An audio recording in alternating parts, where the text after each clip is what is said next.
Lulu! Lunettina mia! Io tenevo da moglie, non se le virtù, e da casellata sera, e non la trovi più. Era bella verità, non ce l'hai bontà, avevo fatto l'onestà, chi vo conta. Chi ha trovato la mia moglie? Ma portasse per toccare, scendiamo, senza in posso stare, non fa niente che in da nottata, con cucina si va a spassare, si sono abituato, se per questo puoi ritornare.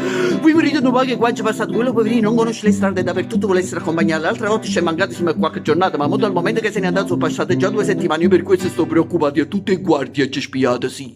Perché conoscono tutte le guardie del quartiere, conoscono i brigadieri, i pompieri, scopatura, conoscono le ricche, i pazienti, signore, sì, perché...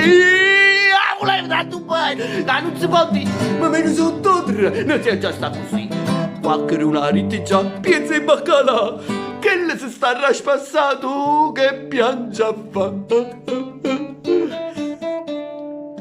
E ha rubato la mia moglie, ma portasse per toccare, giudicissi che la moglie, senza posso stare, un bagno che in notte con cucina si spassa, si sono abituate se per questo può ritornare. Io senza mia moglie non ci posso stare, figurati quando mi sposai, o meglio amica mia voleva ballare per forza la porca, e sa porca buona non sapeva fare, allora si scelto, mo vi porto io, uè, chi lo vede sa portare.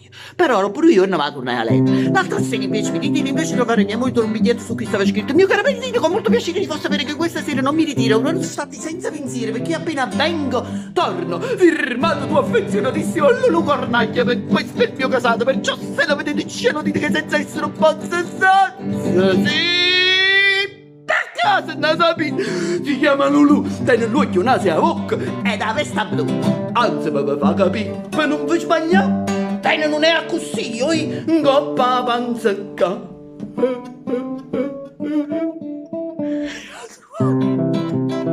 Sapertucco, sai, posso stare, un fa niente che da nottato, con cucina si va a spassare, si sono abituate, se per questo può ritornare. E torna per piacere, torna Lulu, torna, che marito tuo hai delle cose più importanti da fare, ti prego per piacere, Lulu.